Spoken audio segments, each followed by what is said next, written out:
Hello friends, आज हम Hindu law का अगला लेक्चर जिसमें हम सेक्शन 20 की बात करेंगे। तो सेक्शन 20 हमारा देखिए क्या कहता है। Content and verification of petition. Content and verification मतलब पिटीशन का कंटेंट और वेरिफिकेशन। कंटेंट का पिटीशन और वेरिफिकेशन, याचिकाओं की अंतर वस्तु और सत्यापन।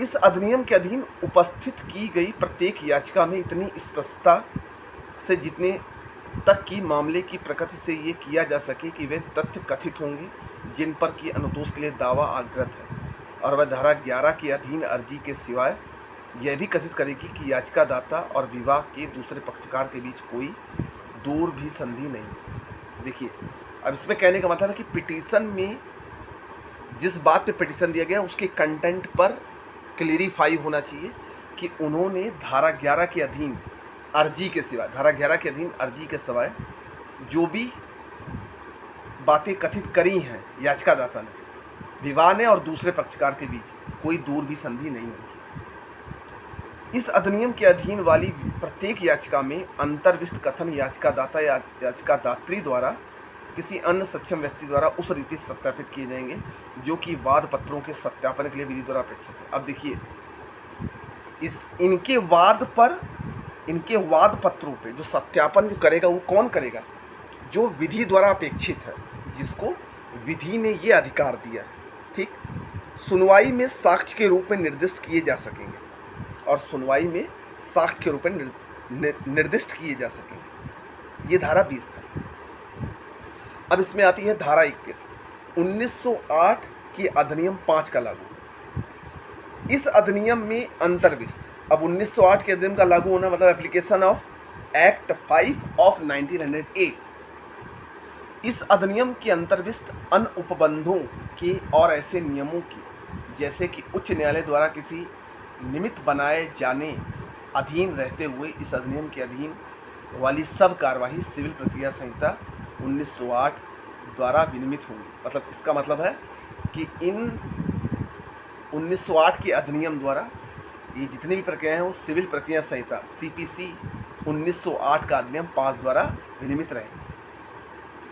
ठीक, अब इसमें 21 का क्या आता है? कुछ मामलों में अर्जियां को अंतरित करने सकती। अब जैसे कुछ मामलों में अर्जियां को अंतरित करने की शक्ति क्या है?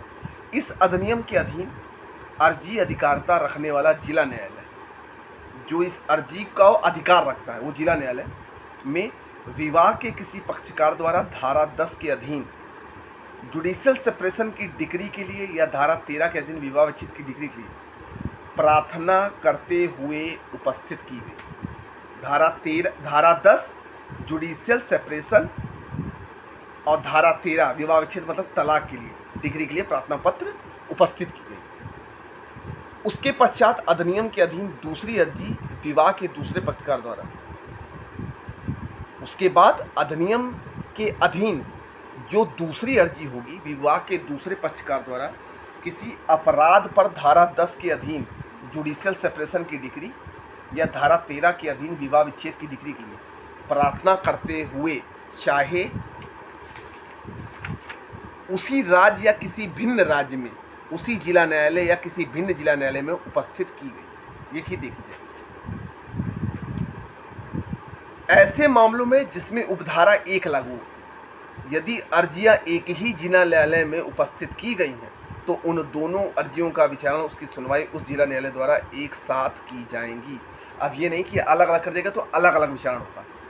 अगर दोनों अर्जियां एक ही जिला न्यायालय में की गई हैं तो उसका विचारण एक ही जिला न्यायालय में किया जाए।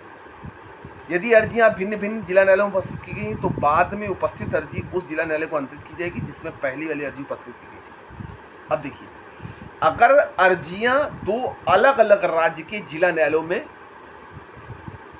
उपस्थित की गई हैं, मतलब पिटीशन डाली गई है, तो अर्जी वहीं सुनी जाएगी जहां पर जिसने सबसे पहले अर्जी दी थी। अब वो इस राज्य में दी है चाहे जिस राज्य में, जिसने सबसे पहले अर्जी दी है जिस राज्य के जिला न्यायालय में, अब दूसरे वाले ने बाद में दी है तो सुनी कहाँ जाएगी? जिसने पहले दी है। तो दूसरे वाले को पहले वाले के पास जाना पड़ेगा अर्जी की सुनवाई के लिए। ये अधिकार हमें धारा 21 का देता है। ऐसे मामले में जिसे उपधारा 2 का खंड ख लागू होता है, यथास्थिति न्यायालय या सरकार जो किसी वाद या कार्रवाई को उस जिला न्यायालय में जिसमें बाद वाली अर्जी उपस्थित की गई है, उस जिला न्यायालय से जिससे पहली वाली अर्जी लंबित है, अंतरित करने के लिए सिविल प्रक्रिया संहिता 1908 के अधीन सक्षम है, ऐसी बाद वाली अर्जी का अंतरण करने के लिए अपनी शक्ति का प्रयोग करेगी और उसे उक्त संहिता के अधीन ऐसा करने की शक्ति दी गई है।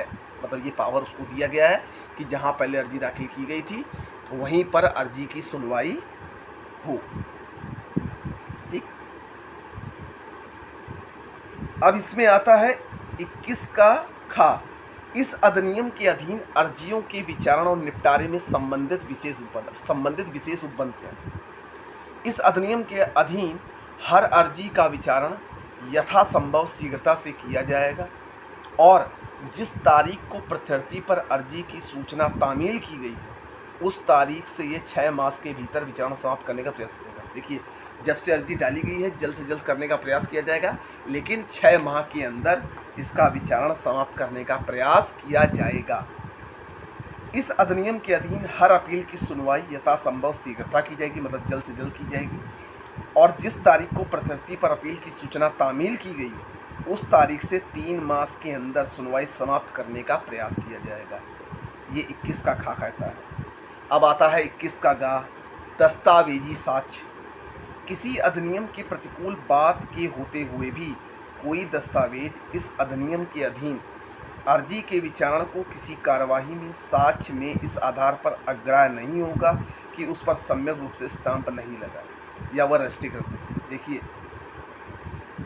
इस अधिनियम के प्रतिकूल बात होते हुए भी अगर ऐसा कोई डॉक्यूमेंट जो इस अधिनियम के अधीन अर्जी के विचारण की किसी कार्यवाही में साक्ष्य के इस आधार पर अग्राह्य नहीं होगा कि उसमें सम्यक रूप से स्टाम्प नहीं लगा और वह रजिस्ट्रीकृत नहीं, तो वह नहीं लिया जाएगा। तो हम उम्मीद करते हैं कि आपको धारा 19 से लेकर 21 के गा तक टोटल जो सेक्शन बनाया उसको समझ में आया होगा। मैंने पूरी कोशिश करी है आपको समझाने की। अगर दिक्कत हो कमेंट बॉक्स में कमेंट करिएगा, पसंद आए तो शेयर करिएगा, इच्छा आपकी है। तब तक हम मिलते हैं अगले वीडियो में। Thank you.